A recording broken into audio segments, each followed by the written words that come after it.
कहते हैं कि दुनिया में मन सबसे ज्यादा शक्तिशाली चीज होती है। अगर किसी चीज को तुम पूरे मन से चाह लो तो तुम उसे हासिल कर सकते हो। यह मैं नहीं कहता, यह सभी महापुरुषों का कहना है। लेकिन अगर यह सत्य है, यह सच है, तो जो हम अपने मन से चाहते हैं वो हमें हासिल क्यों नहीं होता है भाई। कोई भी इंसान अपने मन में दुख तो नहीं चाहेगा, लेकिन वो रहता तो दुखी है। हर इंसान अपने मन से तो कामयाब होना चाहता है, खूब पैसा कामना चाहता है, लेकिन फिर भी वो कामयाब नहीं होता। भले ऐसा दुनिया में कौन इंसान होगा जो अपने मन में यह चाहेगा कि मैं नाकामयाब रहूं या मैं पैसा ना कमाऊं। सोचने की बात है। तो इसमें दो चीज निकल के सामने आती हैं। या तो वो महापुरुष गलत है जिन्होंने यह बात बोली कि मन से चाही हुई चीज हासिल हो जाती है, या फिर हम गलत हैं। आज की कहानी जो मैं आपको सुनने वाला हूं, उसमें आपको कोई ऐसा मंत्र मिलेगा। उसे समझने के बाद आपको एक ऐसा मंत्र पता चलेगा जिससे आप यह समझ पाएंगे कि अपने मन से कोई भी चीज कैसे करवाई जाती है, मन में किसी भी बात का बीज कैसे बोया जाता है। यह इस कहानी से आपको अच्छी तरह से समझ में आ जाएगा, और इससे आप यह भी समझ पाएंगे कि आकर्षण का नियम, लॉ ऑफ अट्रैक्शन, कैसे काम करता है। कहानी छोटी सी है लेकिन बहुत ही गहरी है। इससे पहले कि आप इस कहानी में खो जाएं, इस चैनल को सब्सक्राइब जरूर कर लें। तो चलिए कहानी शुरू करते हैं। एक बार की बात है, एक आदमी के जीवन में सिर्फ दुख ही दुख थे। वह जो भी काम करता उसे बेचारे का काम पूरा ही नहीं होता। घर में आता तो घर में क्लेश बना रहता। किसी से कोई मदद मांगता तो कोई उसकी मदद नहीं करता। ऐसा लगता था कि चारों ओर से दुखों का पहाड़ उसी पर टूट पड़ा है। उसे समझ नहीं आ रहा था कि मैं दुखों से पार कैसे पाऊं। वो दिन रात यही सोचता रहता कि अपने दुखों से छुटकारा कैसे पाना है। इसी कारण से वह रात में सो भी नहीं पाता था। उसकी आंखों के नीचे बड़े बड़े काले घेरे बन गए थे, जो इस बात का प्रतीत है कि वो आदमी कितना दुखी है और कितना चिंतित है। कभी कभी तो उसके मन में आत्महत्या करने के भी ख्याल आते थे, लेकिन अपने परिवार की चिंता करके वो ये कदम नहीं उठा पाता था। वो इतना दुखी हो गया कि उसने निर्णय किया कि वो इन दुखों से छुटकारा पाकर रहेगा। इसके लिए चाहे उसे कितनी भी मेहनत करनी पड़े, कुछ भी करना पड़े, चाहे अंगारों पर चलना पड़े, लेकिन इन दुखों से छुटकारा हासिल करके रहेगा। ऐसे ही एक दिन उसने अपने मित्र से पूछा कि मैं अपने जीवन को कैसे सुधारूं। उसके मित्र ने उसे बताया कि तुम किसी बाबा के पास जाओ। बाबाओं के पास ऐसा मंत्र होता है जिससे सारे दुख मिट जाते हैं, जीवन खुशियों से भर जाता है और धन संपदा भी हासिल हो जाती है। तुम किसी ऐसे बाबा को ढूंढ लो, बस तुम्हारा काम बन जाएगा। उसे आदमी के मन में यह बात पूरी तरह से पक्की बैठ गई कि कोई बाबा ही मेरा दुख दूर कर सकता है, और इसीलिए जब भी उसे किसी बाबा के बारे में पता चलता तो वह उस बाबा के पास पहुंच जाता, बाबा को अपनी समस्या बताता और उससे उसका समाधान पूछता और कहता कि बाबा, मैं कुछ भी करने के लिए तैयार हूं, लेकिन इन समस्याओं से मुझे छुटकारा दिला दीजिए। आप जो कहेंगे मैं वो करूंगा, लेकिन मेरे जीवन को सुधार दीजिए। बाबा उसे कुछ टोने टोटके बता देते करने के लिए, और बदले में दान दक्षिणा ले लेते थे कि ये टोना टोटका करने के बाद तुम्हारे घर में सुख शांति बनी रहेगी। बस इस टोटके को पूरी विधि के साथ करना। वो आदमी घर लौटकर पूरी विधि के साथ टोने टोटके करने लगा, लेकिन बहुत टोने टोटके करने के बाद भी उसके जीवन में कुछ बदलाव नहीं आया। इसकी विपरीत उसका जीवन और ज्यादा दुखी हो गया। जो भी बाबा उसे टोना टोटका देता था, वह बदले में उसे दान दक्षिणा लेता था, जिससे उसका धन भी धीरे धीरे खत्म हो रहा था। इससे उसके जीवन में दुख और ज्यादा बढ़ गए। तब उसे लगा कि बाबाओं के पास जाने से तो मेरे जीवन में दुख कम होने की बजाय बढ़ते ही जा रहे हैं। तो मुझे क्या करना चाहिए, बाबाओं के पास जाऊं या ना जाऊं? फिर एक दिन एक आदमी ने उसे बताया कि तुम अपने घर में किसी पंडित को बुलाकर हवन करवा लो। हवन होगा तो घर शुद्ध हो जाएगा। कोई भी बुरी ऊर्जा होगी घर में तो वो घर से बाहर चली जाएगी। किसी पंडित को बुलाकर पूरे विधि विधानों से मंत्र उच्चारण करो और हवन करो, जिससे घर में सुख शांति आए। उसे आदमी के मन में यह बात बैठ गई और उसने एक पंडित को अपने घर पर बुलाकर हवन करवा दिया। हवन अच्छी तरह से संपन्न हुआ। बदले में पंडित ने भी अच्छी दान दक्षिणा ली और उसके बाद वहां से विदा हो गया। लेकिन कुछ दिनों के बाद उस आदमी को महसूस हुआ कि उसके जीवन में अब कोई बदलाव नहीं आया है। अब वो आदमी पूरी तरह से दुखी हो गया और ज्यादा परेशान हो गया। अब तो उसे लगने लगा था कि मेरे जीवन में से दुख कभी खत्म ही नहीं होंगे, और यही सोच सोच कर उस आदमी का बुरा हाल हो गया था। फिर एक दिन उसे अपने मित्र से एक बाबा के बारे में पता चला, जो समाधान बताने के लिए कोई दान दक्षिणा नहीं लेता था। उस आदमी को लगा कि यह बाबा दूसरे बाबों की तरह नहीं हो सकता, क्योंकि यह दान दक्षिणा तो लेता ही नहीं, और अगर दान दक्षिणा नहीं लेता तो यह सच में कोई सिद्ध बाबा होगा। और यही सोचकर उस बाबा के पास पहुंच जाता है। जब वो आदमी वहां पर पहुंचता है तो वो बाबा ध्यान में बैठे हुए थे। यह देखकर वो आदमी वहीं पर चुपचाप बैठकर ध्यान से बाहर आने का उनका इंतजार करने लगा।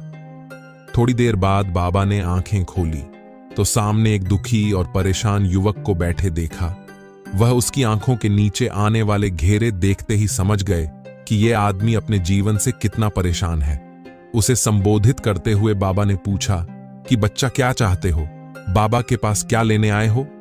उस आदमी ने कहा कि बाबा, मैं अपने जीवन से बहुत परेशान हूं। मैंने इन दुखों को दूर करने के लिए बहुत सारे रास्ते और हर वो तरकीब करके देखी जो किसी बाबा ने मुझे बताई। हर वह कम किया जो किसी भी इंसान ने मुझसे करने को कहा, लेकिन मेरे जीवन में दुखों में कोई कमी नहीं आई बाबा। इसके विपरीत मेरे जीवन में दुखों में बढ़ोतरी हो गई। मुझे समझ नहीं आ रहा है कि मैं क्या करूं। कभी कभी तो मैं आत्महत्या करने की सोचता हूं, लेकिन अपने परिवार को सोचकर मैं यह कदम नहीं उठा। पता मैंने आपके बारे में बहुत सुना है बाबा, और मैं बहुत उम्मीद के साथ आपके पास आया हूं। कृपया करके मुझे कोई ऐसा मार्ग बताएं जिससे मुझे अपने दुखों से छुटकारा मिल जाए। मैं अपने दुखों से छुटकारा पाने के लिए कुछ भी करने को तैयार हूं। आप मुझे कोई भी रास्ता बताएं, चाहे वो रास्ता कितना भी कठिन क्यों ना हो, मैं उसको पार करके रहूंगा। बाबा ने महसूस किया कि आदमी तो सच में बहुत परेशान है। बाबा ने उसकी बात सुनकर कहा कि बच्चा, दुखों को दूर करने के लिए मंत्र ऐसे ही नहीं मिलते। मंत्र पाने के लिए बहुत कुछ करना पड़ता है। तुम क्या कर सकते हो? यह सुनकर पहले तो उस आदमी ने सोचा कि यह बाबा भी मुझसे दान दक्षिणा ही मांगेंगे, लेकिन और कोई रास्ता ना पाकर उसे आदमी ने कहा कि बाबा, आपको जितनी भी दान दक्षिणा चाहिए मैं देने के लिए तैयार हूं, लेकिन आपका मंत्र सच्चा होना चाहिए, वह पूरा होना चाहिए, उसका फल मुझे मिलना चाहिए। उसके बाद मैं आप जो भी दान दक्षिणा लेना चाहते हो वह दे दूंगा। बाबा ने कहा कि दान दक्षिणा तो बहुत छोटी सी चीज है, मुझे वह नहीं चाहिए। इस पर वो आदमी सोच विचार करके बोला, तो बाबा, मैं अंगारों पर भी चलने के लिए तैयार हूं, आप मुझे बस आज्ञा दीजिए। बाबा ने कहा कि अंगारों पर चलने वाली छोटी चीज मैं तुमसे नहीं करवाने वाला। मैं जो तुमसे करने वाला हूं वो बहुत कठिन मंत्र है, उसे पूरा कर पाओगे। बाबा ने कहा कि बाबा, आप मुझे बताइए तो सही, मुझे करना क्या होगा? मैं कुछ भी करने को तैयार हूं। इस पर बाबा ने उसे कहा कि यहां से जब तुम अपने घर जाओ तो रास्ते में अपने मन में यह दोहराते जाना कि मैं सुखी हूं, मैं सुखी हूं, मैं सुखी हूं। बार बार अपने मन में यही दोहराना, और याद रहे जुबान पर यह नहीं आना चाहिए, यह सिर्फ मन में दोहराना है। यह सुनकर वह आदमी बोला कि बाबा, बस इतनी सी बात, ये तो मैं चुटकी बजा कर लूंगा, लेकिन इससे होगा क्या? बाबा बोले कि इस मंत्र को करके देखो। वैसे भी तुमने इतने बाओं के मंत्र किए हैं, तो इस मंत्र को भी करके देख लो। उस आदमी ने सोचा कि बाबा कुछ दान दक्षिणा तो ले नहीं रहे, और छोटा सा मंत्र है, इसे तो मैं कर ही लूंगा। वो बोला, ठीक है बाबा, मैं यह मंत्र जरूर करूंगा। वो आदमी यह कहकर वहां से उठकर चलने लगा, लेकिन जैसे ही वो चलने लगा, पीछे से बाबा ने बोला कि बच्चा, एक बात याद रखना, जब तुम यह मंत्र अपने मन में दोहराओ तो तुम्हारे मन में बंदर के विचार नहीं आने चाहिए, बंदर का ख्याल भी नहीं आना चाहिए, तो ही यह मंत्र सिद्ध होगा। वो आदमी बोला, मुझे तो आज तक बंदर का कोई विचार नहीं आया, तो अब क्यों आएगा? आप चिंता मत करिए बाबा, मैं बस मन में यही दोहराऊंगा कि मैं सुखी हूं, मैं सुखी हूं। इसके अलावा बंदर का कोई विचार मेरे मन में नहीं आएगा। यह कहकर वह आदमी वहां से चल दिया। वो अपने मन में मैं सुखी हूं, मैं सुखी हूं, यह दोहराता हुआ थोड़ी दूर ही चला था कि उसके मन में अचानक बंदर का ख्याल आ गया।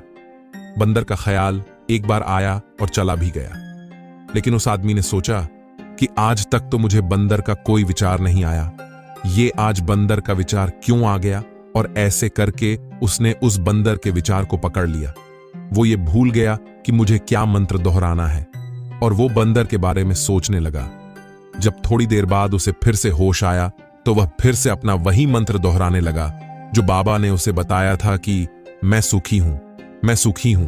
लेकिन अचानक से सामने एक बंदर दिखाई दिया, और यह देखकर उसके मन में फिर से बंदर का विचार उठ गया, और वह अपने अंदर से विचार को बाहर फेंकना चाहता था। वह चाहता था कि मेरे अंदर किसी भी तरह बंदर का विचार ना आए, लेकिन उसे तो सामने बंदर ही दिखाई दे गया। ऐसे ही जद्दोजहद करते करते वह घर पर पहुंचा, और घर पर पहुंचने के बाद अपनी पत्नी को कहा कि ऐ बंदरिया, मुझे खाने में बंदर परोस दो। और जब उसे एहसास हुआ कि उसने क्या बोल दिया तो वह अपने बाल नोचने लगा। वह दीवारों में सर मरने लगा कि आज तक मुझे बंदर का कोई विचार नहीं आया, और आज मुझे ये क्या हो गया है कि मुझे हर जगह बंदर ही बंदर नजर आ रहे हैं। ये कैसी माया है।